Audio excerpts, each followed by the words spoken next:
Welcome back to Morning Joy, where truth matters.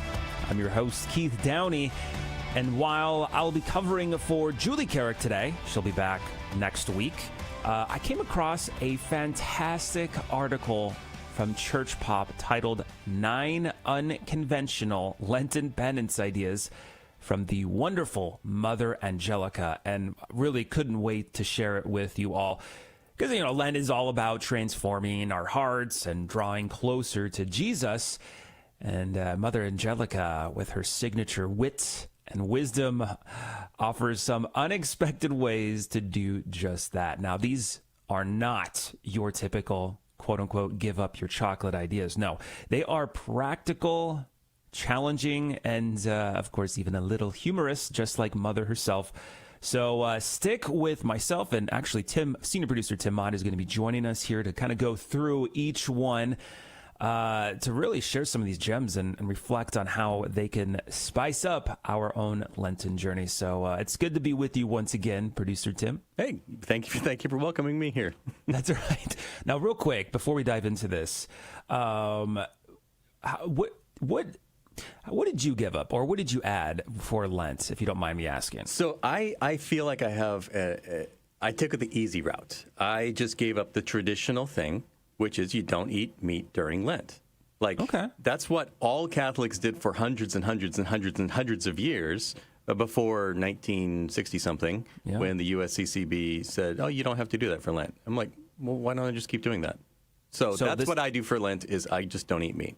So, not just on Fridays, but every single day. 40 days. Except solemnities. Wow. I had a great burger on the Feast of St. Joseph Wednesday. That was nice. Yeah. I bet that was great. And you got Annunciation coming up too. So I mean, that is pretty. I would say, to today's standard, that would be unconventional. And people, it is kind of difficult to avoid meat on a day-to-day basis, so kudos to you for that. That's great. But all right, let's dive into these 9 unconventional ideas for Lenten penance from Mother Angelica. Great article. Yeah. Yes. And what's great is that many of these can serve as year-round penance. So I'll start off with number 1 here. Check your temper. And this is what she says. Why don't you offer up your temper for Lent? That's what I'm going to do. I want to give up my temper and try to be nice to my enemies wherever they are, but it's nice to be nice to my enemies when you don't know who they are, which is great advice. When I was thinking about this one, I was thinking, is it wrong to do this? I'm going to stick it to my enemies by being nice to them. That'll teach them to be mean to me. Probably not. No, that's in the Bible. That is in the Bible, where show kindness and you are heaping coals of fire on their head. That's what the Bible said. Well, that's great. But why don't you take number 2? Number 2. And the funny thing is, you can kind of hear this in Mother Angelica's voice. They just put the quotes in here, and I'm like, oh, I know exactly what she would sound like, even though I've never heard this. But she says, first, be nice at home. Sometimes we're just so wonderful to people outside, and then we get home, and we're like bears. Like, what do you want, kids? Well, you'd never say that to somebody outside your home. You say, may I would help you. But at home, get it yourself. So the penance is try to be extra nice to the people that you are most comfortable with. I think that's why we snap at those who we're close to, is because we have a close relationship with them, and so we don't feel like we need the social, lubricant social niceties to carry that. But why not apply common politeness to the people that you are living with? It makes sense too, because there's the more nice you are to your own family, the probably it's going to extend. Just like how you have employers that are really great to their employees, those employees are going to be really great to the clients. Anyways, great. We'll do number 3, a Lenten challenge for drivers. Do you want good penance? Well, not to criticize your neighbor while driving. I don't drive, but when someone honks at our car, I get thoughts. I tell you, I do have thoughts, but I don't express them, and that's a good penance for Lent. And I would be 100% in agreement with this one, because literally just yesterday, it just happens. If you drive anywhere, you're going to come across someone who doesn't drive the way we want them to drive, and the criticism just goes through your brain. So it's to not verbally express them. I think that is a great penance that we can carry out through, not only through Lent, but outside of it too. I'm going to tell you, that's half of what I bring up in confession, is driving stuff. Number 4 is recognize the good intentions of others. And I love the example that Mother gives here. She says, you don't realize how many daily penances we have, like drinking tea you don't like when someone lovingly makes it for you.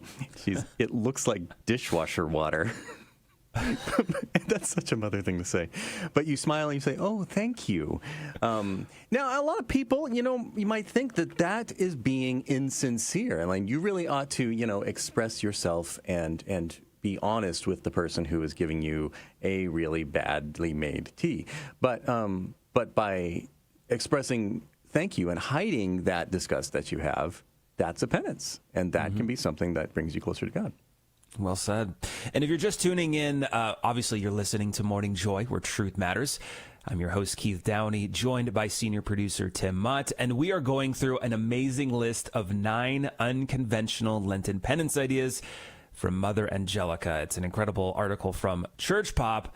Absolutely had to share, but let's move on to number 5.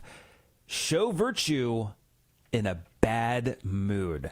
And here's what Mother Angelica has to say about this. You ever had a bad day and go into the office where everyone's happy, even your grouchy boss? And all you want to say is, drop dead. But you don't. See, that's virtue. I have nothing else to say about that. Did I skip one, Tim? No, we're okay. I just want to make sure. Here. All right. So unless you have anything further to say, that pretty much explains itself. Yeah, well, it's so hard for me. It's so hard for me not to express my bad mood.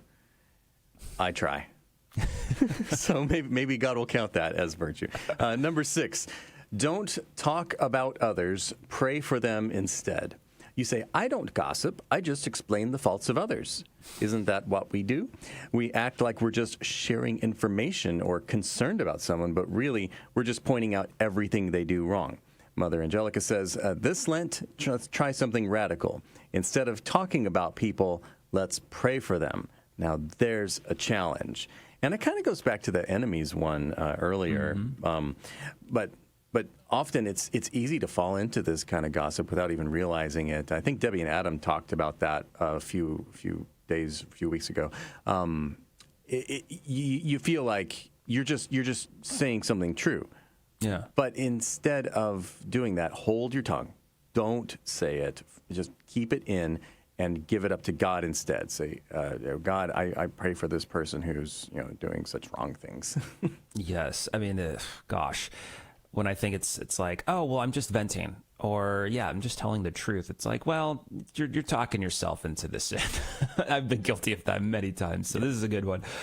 Number 7, offer up daily annoyances. Mother Angelica says, did you ever go to a restaurant and smell that peanut oil? I mean, you walk in and you can just tell this oil has been through some things. You wonder how many thousands of hamburgers were in that peanut oil before I got it. But instead of complaining, just offer it up. This is what Lent is all about, turning little annoyances into sacrifices. So next time your food tastes a little aged, just smile and say, thank you, Jesus, for this penance.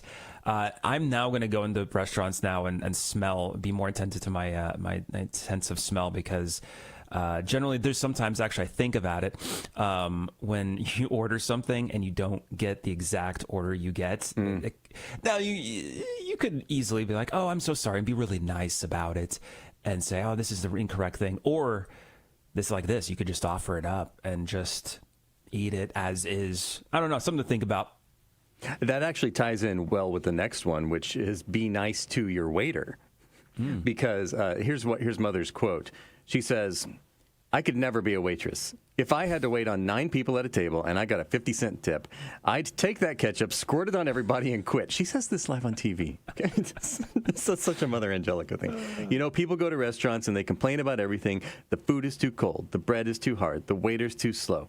But we forget that these people are just trying to make a living. So here's an idea. This Lent, be nice to your waiter. And maybe, just maybe, tip them enough so they can eat too. That's...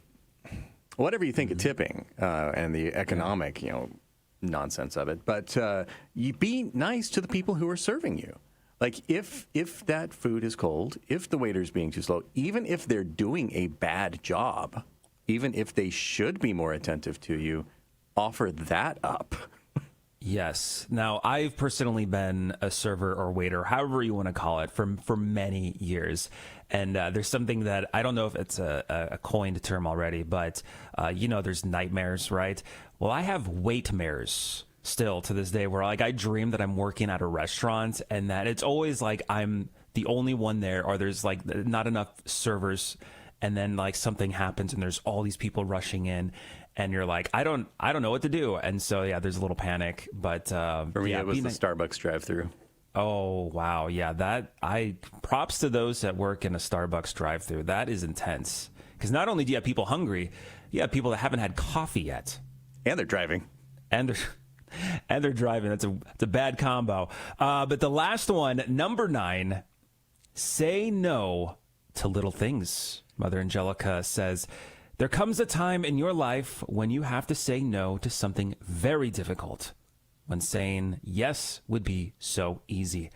And that's the real test. Lent isn't just about saying no to candy or coffee. It's about learning how to say no to things that pull us away from God, even when they're tempting. And when we can say no to little things, we become strong enough to say no to bigger things too. Wow. That is a good one to cap off those 9 types of penances we can do. What would you add to Mother Angelica's lists?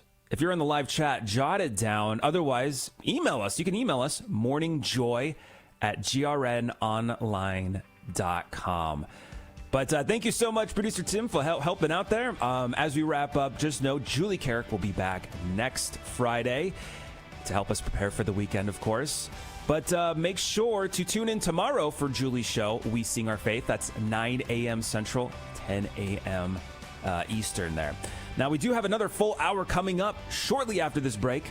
But if you aren't able to stay with us, God bless, and make it a joyful weekend. We'll be back Monday at 6 a.m. Central, 7 a.m. Eastern. But if you are sticking around with us, in about 15 minutes, we're covering a couple of crazy headlines from the week in our weekly news roundup, like the JFK files and that so-called Black Mass scheduled to take place on March 28th. So stay tuned. We'll be right back.